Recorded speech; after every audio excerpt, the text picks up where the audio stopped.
bisa menanggapi. Baik, kalau berkaitan dengan kuota, kebetulan dari pusat, dari Kemendikbud kan kita juga mendapat bantuan subsidi kuota ya. Tidak hanya siswa, guru-guru pun mendapat kuota untuk menunjang pembelajaran. Jadi sebenarnya eh, tidak ada kendala dalam pembelajaran karena kuota itu sudah disubsidi.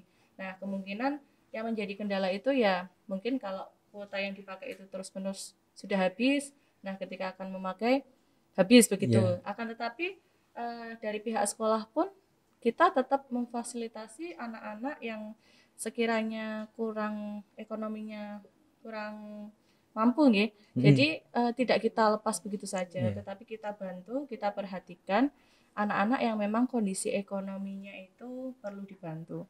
Jadi kita tetap memperhatikan bagaimana mereka dalam proses pembelajaran itu agar lancar begitu, Mas.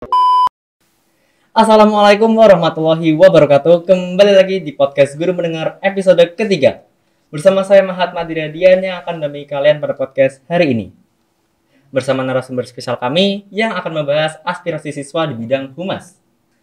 Seperti yang kita tahu, humas merupakan ujung tombak komunikasi antara pihak sekolah dengan pihak luar, yakni masyarakat dan wali murid. Hari ini sudah hadir bersama saya, Bapak Kepala Sekolah SMA Negeri 3 Pekalongan, Bapak Dr. Andes Abdul Rozak. Apa kabar Bapak? Alhamdulillah, baik, luar biasa. Luar biasa, baik. Dan sudah hadir pula bersama saya dari Wakahumas sudah ada Pak Saiful bersama rekannya Ibu Stevi. Apa kabar Bapak Ibu? Alhamdulillah, kabar baik. Alhamdulillah, kita sama-sama milih kabar baik ya, yang patut kita syukuri. Oke, seperti yang kita ketahui bersama nih ya Pak Bu, saat ini itu kan kegiatan sekolah sedang berlangsung secara online nih. Nah itu pasti yang mengakibatkan suatu hambatan komunikasi gitu antara guru dengan wali murid atau orang tua. Nah itu gimana tuh Pak Bu, cara supaya komunikasi itu tetap bisa berjalan gitu antara guru dengan wali murid? Silakan Pak Saiful bisa menanggapi. Oke, terima kasih.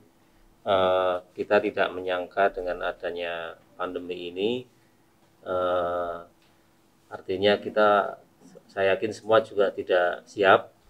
Namun kita berusaha untuk berkomunikasi dengan terutama orang tua.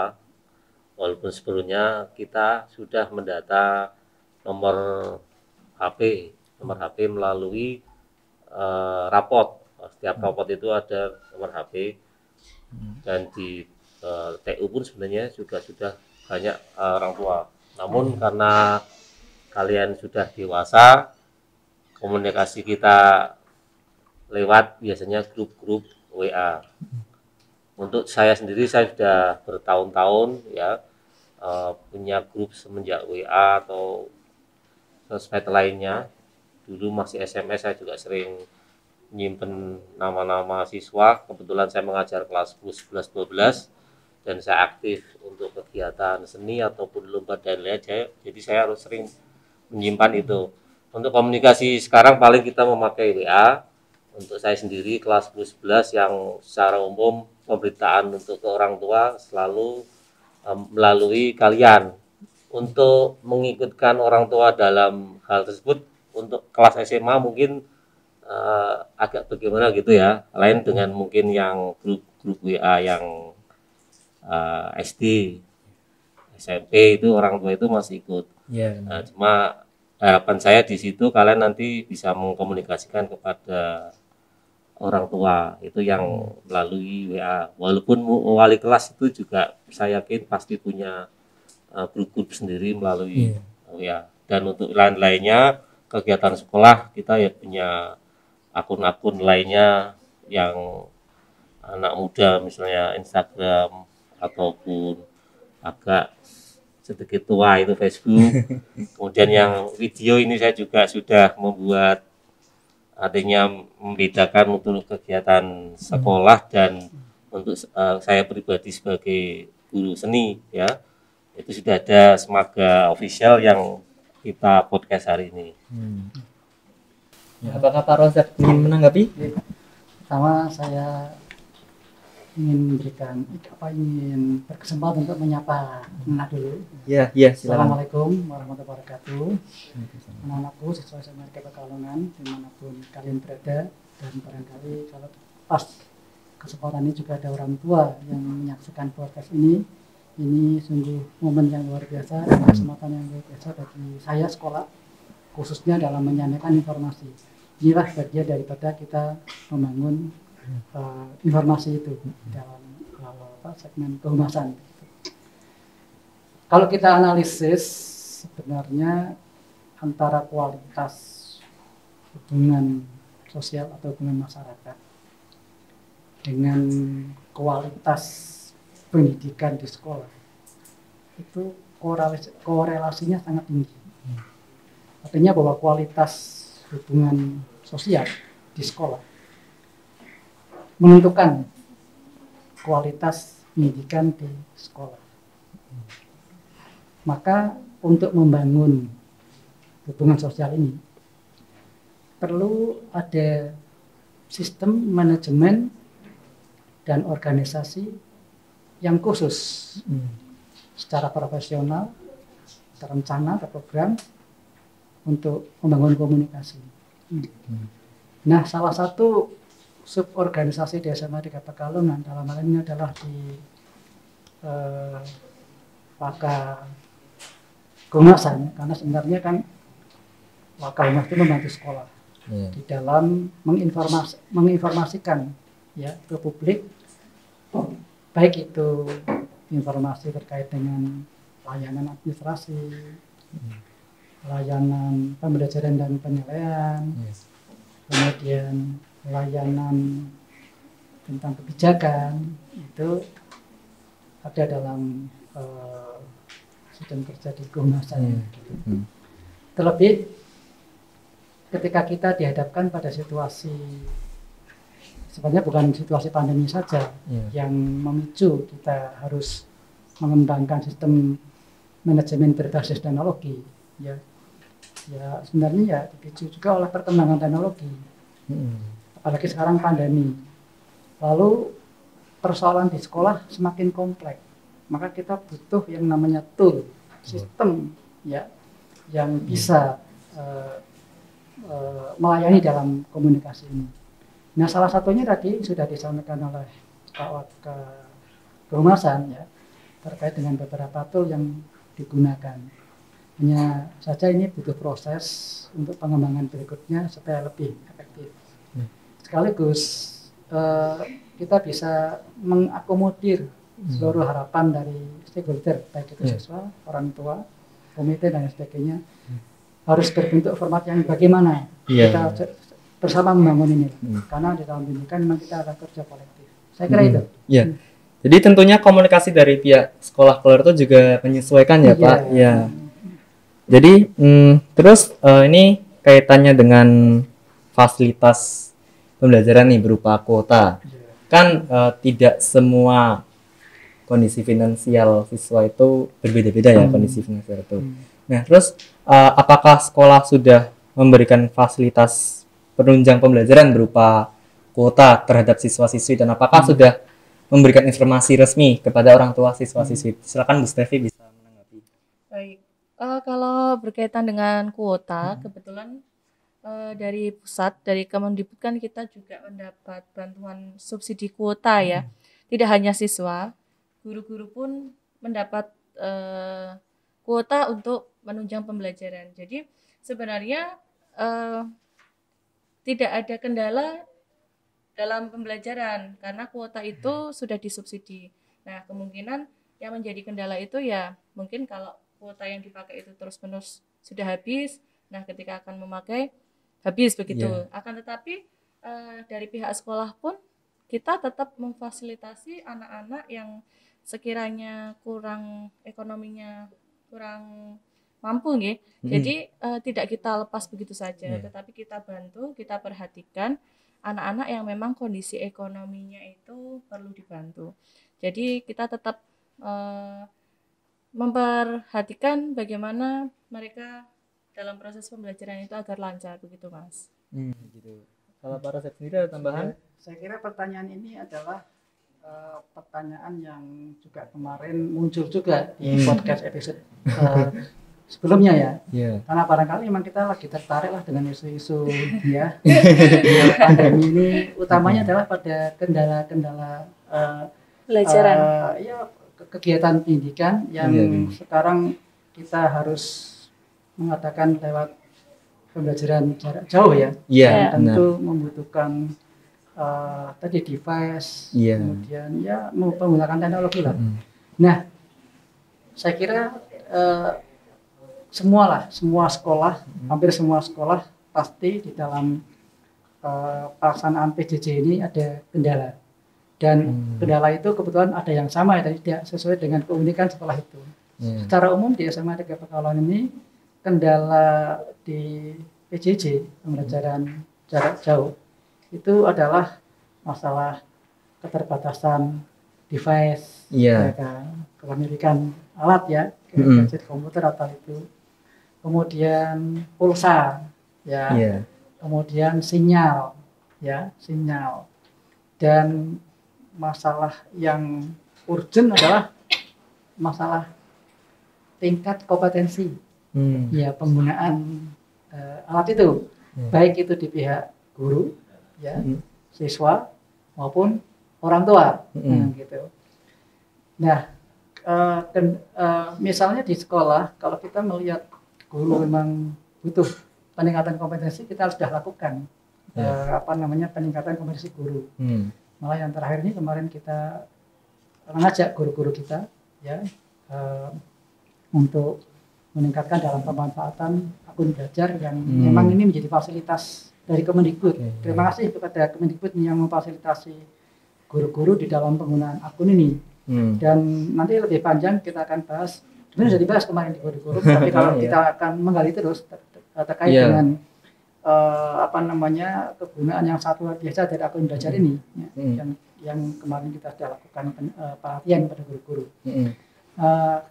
Pelatihan ini juga dilatar belakangi oleh sebuah analisis, ya, bahwa tidak semua guru itu tidak menguasai. Kita coba untuk membagi 3 kategori lah, guru expert ya, guru yang memang sudah seperti guru-guru muda seperti Bu Stevi ini luar biasa ini, Bu Stevi, Pak Saiful itu bagi beliau yang namanya pemakaian IT ini sudah bukan, memang ini netizen asli ya, artinya pendidik era sekarang gitu lah. Kalau guru-guru seperti saya itu kita bisa maklumi lah bahwa di SMA 3 ini kan ada kelompok-kelompok guru yang memang bukan zamannya lama. Maka ini juga kita fasilitasi. Tapi alhamdulillah yang sangat luar biasa, teman-teman guru yang tadi saya katakan produk jadul ini semangatnya luar biasa. Kira itu ya. Iya, baik. Oke, terkait dengan keterbatasan alat dan device nih, apakah sekolah sudah menyediakan device untuk mendukung kegiatan pembelajaran dari rumah, dan apakah ya sekolah sudah menginformasikan hal ini kepada orang tua siswa? Silakan Pak Saiful. Baiklah, untuk mengatasi hal tersebut di SMA 3 kita sudah menyediakan tablet Pak ya, ada 80-an, dan saya juga sudah membuat surat kepada orang tua, kemudian juga saya sudah membuat perjanjian kontrak peminjaman untuk kaitannya dengan siswa yang tidak mempunyai device, dan siswa tersebut juga misalnya tidak punya kuota bisa ke sekolahan. Fasilitas sekolah. Mungkin Bu Stevi bisa menambahkan tentang hal tersebut. Ya, berkaitan dengan device ya, fasilitas yang diberikan sekolah. Memang betul SMA 3 itu sudah menyediakan fasilitas berupa device kurang lebih 80 yang bisa dipinjam oleh siswa yang memang tidak mempunyai device. Karena mau tidak mau dalam pembelajaran jarak jauh ini device itu salah satu hal yang rentan ya, kalau tidak punya ya sudah gitu. Nah, dari hal ini kita siasati sekolah boleh device itu dipinjam oleh siswa, dan ada prosedur yang harus dilakukan begitu. Jadi orang tua, tapi sebelumnya peminjaman itu sudah kita sosialisasikan terlebih dahulu dari sekolah melalui humas, sudah memberitahu kepada anak-anak lewat wali kelas masing-masing. Kemudian para wali kelas meneruskan kepada siswa dan orang tua. Jadi siapapun yang membutuhkan boleh ke sekolah, boleh datang ke sekolah untuk meminjam. Jadi prosedurnya Mas, silakan orang tua dan siswa yang membutuhkan boleh datang ke sekolah secara langsung ke perpustakaan dan menandatangani surat peminjaman begitu. Nah, surat peminjaman ini memang kita kontraknya 1 minggu ya. Bukan apa-apa, tetapi ini memang untuk kontrol sekolah kepada siswa peminjam. Jadi ditakutkan kalau tidak terkontrol nanti device itu tidak ada pertanggungjawabannya begitu. Jadi bukan apa-apa, jadi bukan kok kita pelit atau kita netting ya, negative thinking, bukan. Tapi kita demi fasilitas yang kita gunakan ini untuk kemajuan bersama, kita dirawat bersama-sama ya, memang caranya harus seperti itu. Jadi silakan bagi kalian siswa-siswi yang memang membutuhkan device boleh ke sekolah. Nah, jadi teman-teman buat yang sekiranya membutuhkan bantuan tablet ini bisa banget datang ke sekolah, ke perpustakaan bersama orang tua dan mengisi data-data formulir ya untuk peminjaman tablet. Oke, mungkin lebih jelasnya ini lewat forum podcast ini mudah-mudahan ada siswa yang mengikuti sehingga menjadi jelas ya apa sih yang menjadi problem kalian ya, bisa dicari solusinya lewat informasi podcast ini. Dalam hal ini adalah tadi peminjaman tablet itu. Ini didasari oleh apa yang disampaikan Pak Saiful. Betul yang disampaikan Pak Saiful bahwa kita punya data siswa lah ya, itu meliputi alamat dan macam-macam ya. Salah satunya tadi Pak Saiful memanfaatkan informasi nomor HP gitu. Sesungguhnya dari data itu saya juga menganalisis terkait dengan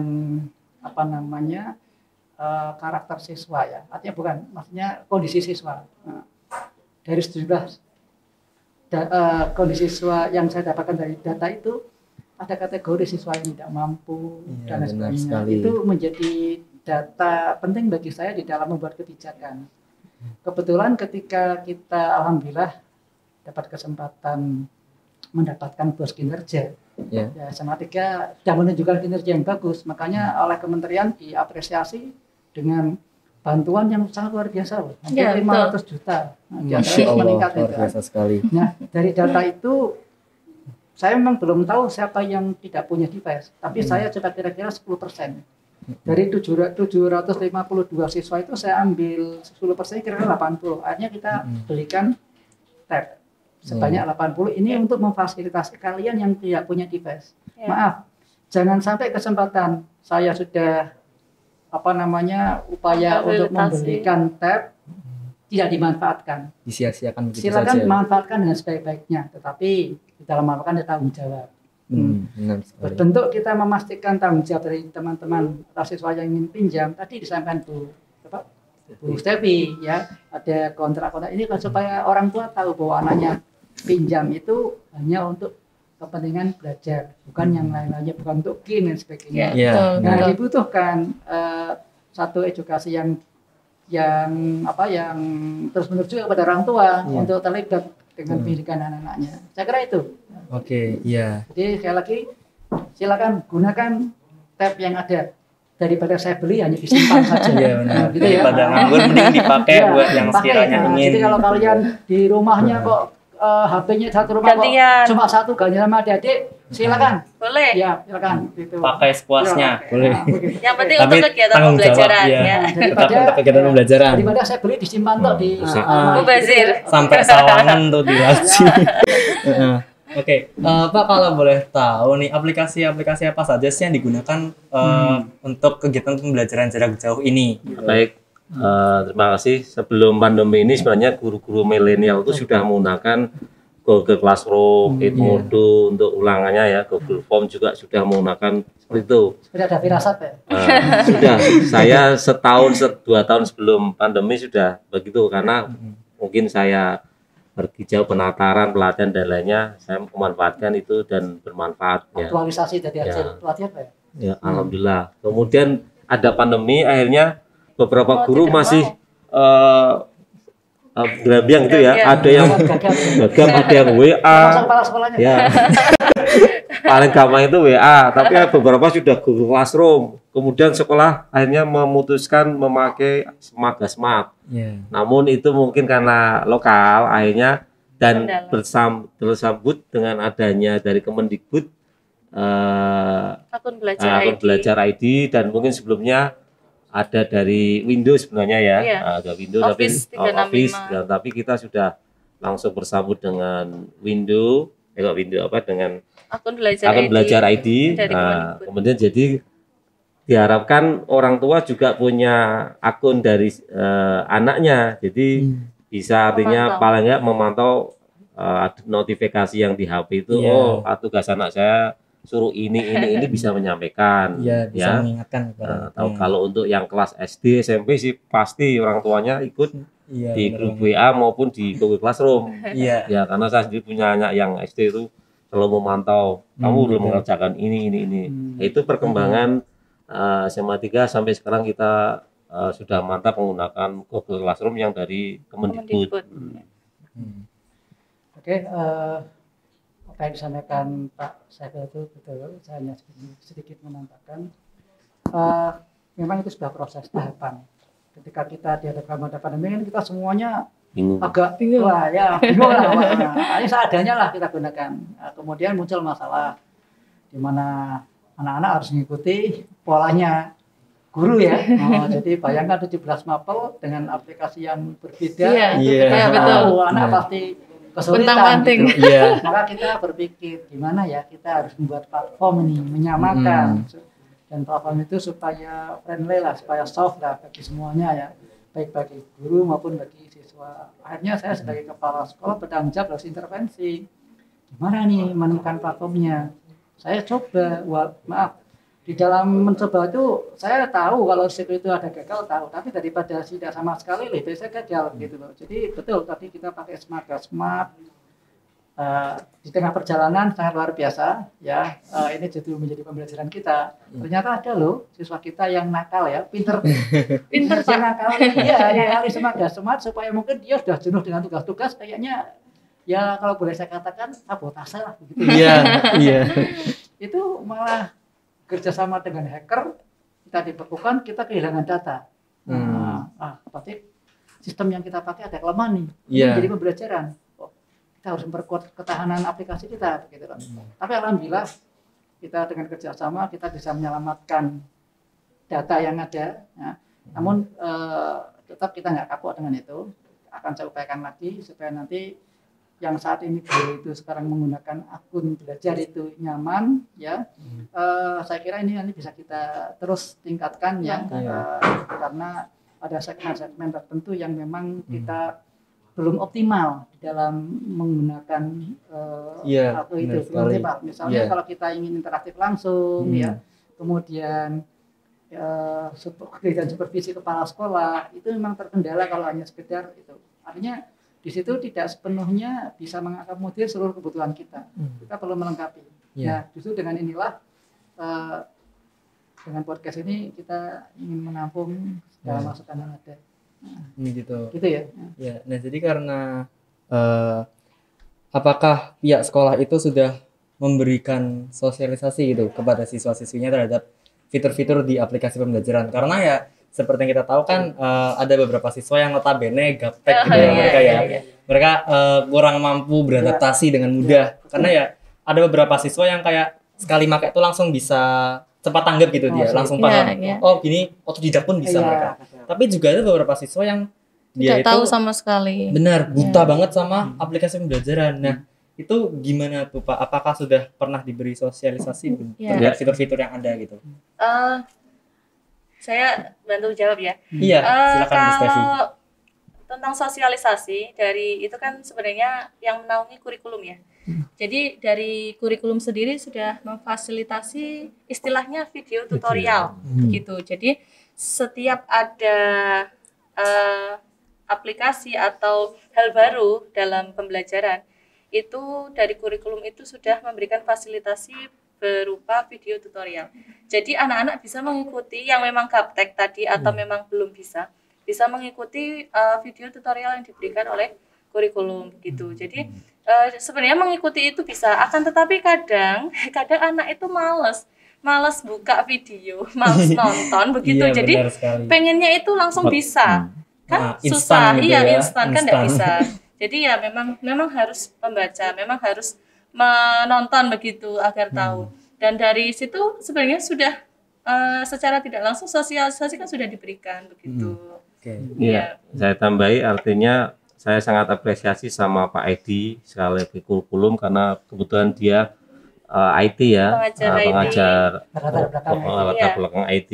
Jadi segala sesuatu dia langsung divideokan. Artinya apapun, terutama yang kelas 10 awal itu.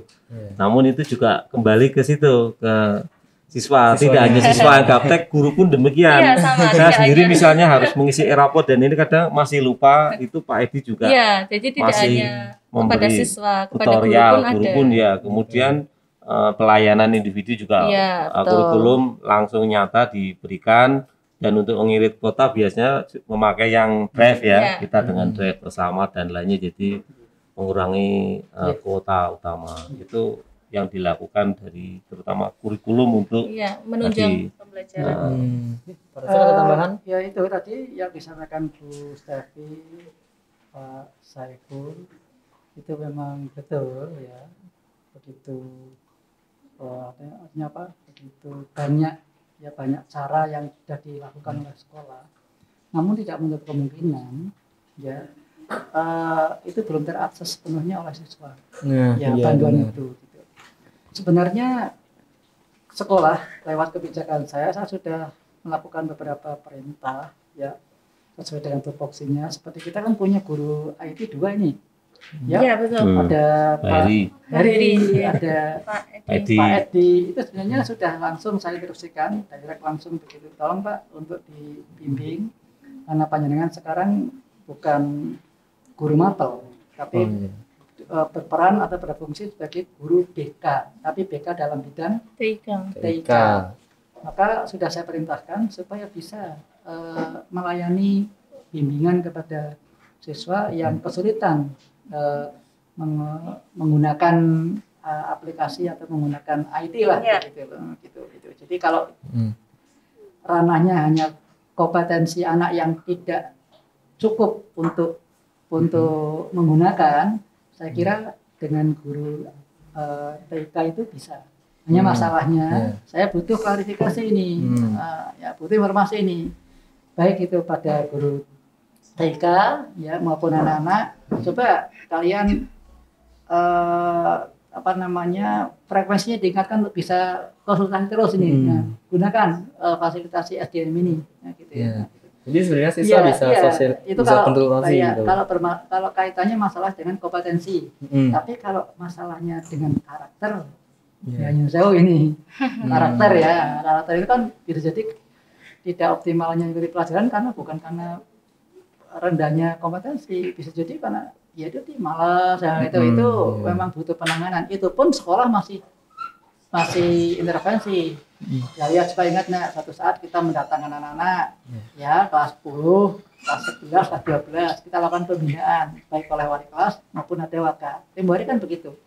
Walaupun kita agak sedikit menentang kebijakan tatap muka, tapi waktu itu karena ini adalah proses pembinaan, karena dari analisa data keikutsertaan PJJ, ternyata ada anak yang terindikasi tidak pernah ikut. Sayangnya yang datang malah yang aktif. Tapi itu nggak cukup lah. Artinya walaupun kita sudah ngalih begitu, kalau ada 1-2 anak yang masih bermasalah, kita lakukan konseling pembinaan secara individu. Bahkan saya juga melakukan konseling kepada orang tua. langsung ke rumahnya. Karena memang ini sudah masalahnya cukup berat. Gitu. Itulah kira. Jadi saya sampaikan, tolong apa yang menjadi kendala kalian tetap berhubungan mesra dengan sekolah. Iya, betul. Jadi siswa itu sebenarnya bisa Iya. selalu konsultasi Iya. dengan guru-gurunya. Oke. Gurunya Iya. selalu terbuka. Kalau Iya. kalau Siswa. memang takut dengan Bapak Ibu guru, mungkin yang terdekat dengan wali kelas dulu ya. Iya, Nanti mungkin bisa wali mulai dari kelas wali yang bisa kelas. menyampaikan ke guru yang bersangkutan begitu. Iya. Jadi yang penting komunikasi saja, jangan sampai diam begitu. Iya, terus sampai akhir semester nilainya 0 KB. Belum. Malah Yang jelas anak-anak itu selalu japri. Namun kalau saya bisa membantu, saya langsung bantu. Namun kaitan dengan IT, dengan yang macam-macam itu, saya langsung lempar ke Pak Edi biasanya. ya. Atau mungkin hal lain tekniknya ke memang- wali kelas dulu. Memang dari sekolah itu sebenarnya sudah memfasilitasi Mas. Jadi seperti kemarin ya contoh Pak. Kemarin itu ada anak yang terkendala dengan GCR, ya, karena classroomnya bermasalah. Google Classroom dengan device HP-nya itu tidak bisa. Jadi otomatis pembelajaran terkendala. Nah, itu peran wali kelas itu disitulah ya peran wali kelas. Akhirnya anak ke sekolah untuk memecahkan masalah itu. Bertemu langsung dengan guru TIK begitu Pak. Jadi masalahnya apa, kendalanya apa, alhamdulillah sudah bisa diselesaikan. Jadi kita itu sebenarnya welcome sekali, anak-anak silakan ada masalah apa dibicarakan, dikomunikasikan begitu. Oke, jadi ketika pembelajaran normal nih biasanya kan sosialisasi itu kan diadakan secara langsung ya. Guru langsung bicara di depan murid-muridnya Iya. terkait Tatap sosialisasinya. muka Pak ya. Iya, tatap muka. Namun karena kondisi saat ini nih yang sedang pembelajaran daring. Nah, itu gimana tuh agar sosialisasi tersebut bisa tetap tersampaikan kepada siswa-siswi? Apakah melalui sosial media gitu? Tentang apa itu? Tentang yang dikomunikasikan tentang apa? Apapun, sosialisasi apapun secara umum. Silakan Pak Saiful bisa menanggapi. Seperti tadi sampaikan, artinya jika ada sesuatu hal dari Bapak Koskla memerintah kepada humas, artinya untuk menyampaikan, tekniknya saya sampaikan ke grup besar dulu yang kelas 10, 11, 12 itu, kemudian juga saya sampaikan ke grup guru dan wali kelas untuk menyampaikan langsung, karena wali kelas juga punya guru sendiri yang mungkin lebih spesifik untuk mau dijelaskan. Itu yang nggak pandemi yang normal aja kita juga banyak masalah ya, apalagi yang pandemi seperti ini. Benar sekali. Nah, namun jika memang betul-betul mungkin bermasalah, wali kelas atau BK itu sudah home visit, atau mungkin guru tertentu, misalnya saya sendiri, bocah kok kosong terus, atau saya juga berusaha jika saya tahu rumahnya, kenal atau apa, saya ke rumahnya. Orang tuanya juga, maaf juga saya agak marahi anaknya, tapi kalau memang saya sudah berusaha terus seperti itu ternyata sudah mental, ya udah, yang penting saya sebagai guru sudah berusaha ya, berusaha.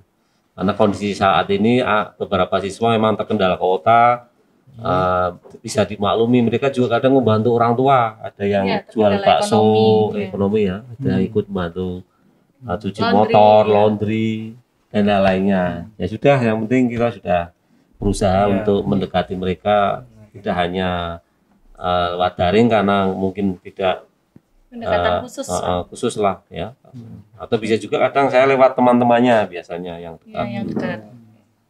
Ya, terkait dengan penyampaian informasi ya, berkaitan dengan seluruh aktivitas sekolah kepada orang tua ini ya, atau kepada siapapun, kita sudah melalui satu manajemen begini. Misalnya gini ya, saya menerima informasi kebijakan atau surat apalah begitu ya, dari instansi tertentu.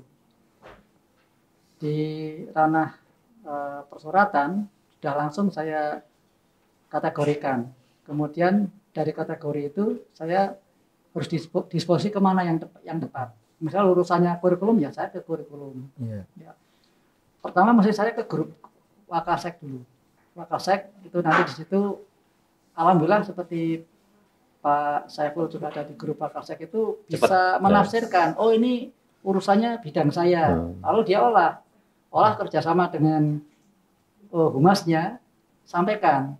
Nah, tinggal menentukan alat atau medianya. Ya, medianya apakah media cukup dengan WA, apakah harus dengan video tutorial dan sebagainya. Itu alhamdulillah sudah jalan sendiri. Jadi kalau sudah sampai ke ranah ke bagian urusan, entah itu kurikulum, siswaan, sudah jalan sendiri karena kita punya tim gitu ya. Gitu. Bahkan ada yang menarik ini tentang akun belajar ini, ada informasi yang krusial sebenarnya yang harus diketahui oleh orang tua. Apa itu terkait dengan tugas oleh anak.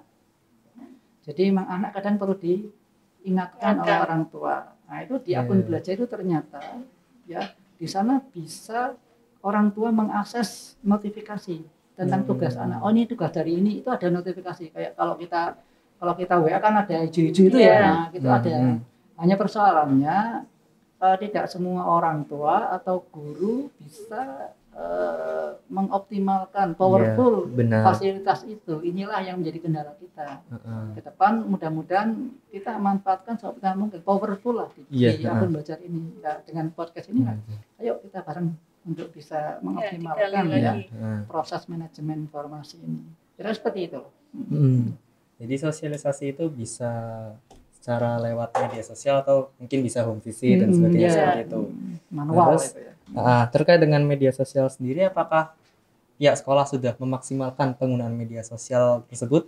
Karena ada siswa yang menginginkan bahwa media sosial SMA Negeri 3 Pekalongan ini tersusun secara lebih rapi dan informatif. Itu ya supaya khalayak umum itu juga tahu kegiatan apa yang sedang berlangsung di sekolah kita. Sekarang Bu Stevi bisa menanggapi. Iya, sebenarnya yang berkaitan dengan akun sosial media ya, kami dari sekolah terlebih karena kaitannya dengan Humas ya, tim Humas sudah mengupayakan secara maksimal.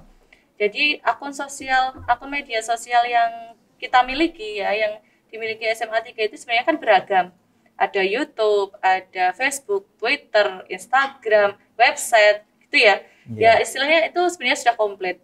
Akan tetapi memang dalam perjalanan waktu itu kita membutuhkan proses untuk menuju hal-hal yang ideal begitu. Seperti yang diharapkan mungkin oleh siswa-siswa ya begitu. Karena apa? Memang dalam perjalanannya ya kita terkendala dengan SDM yang ada di akun sosial media tersebut, karena secara tidak langsung untuk beberapa saat ini memang akun media sosial dipegang oleh guru dan tendik.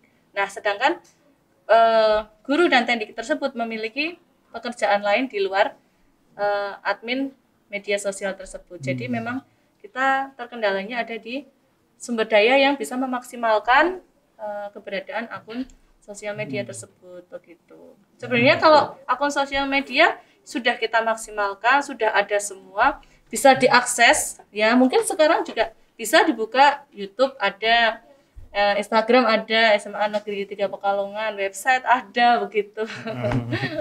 Ini menarik nih Bu.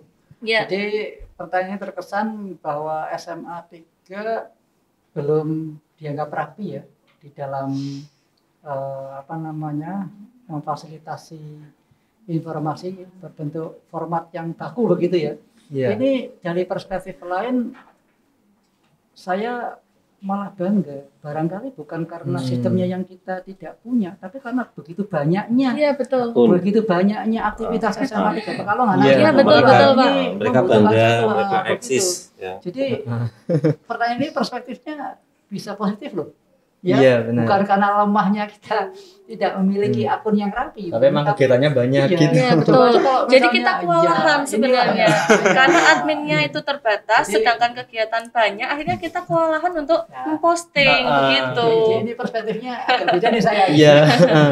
Ini malah bagi saya, wah ini sangat menarik ini ya. Ada sisi positifnya. Anak-anak luar biasa ini ya. Oke lah, ke depan kita coba bisa maksimalkan lagi ya. Agar ini bisa lebih optimal. Itu kira-kira ya. Iya.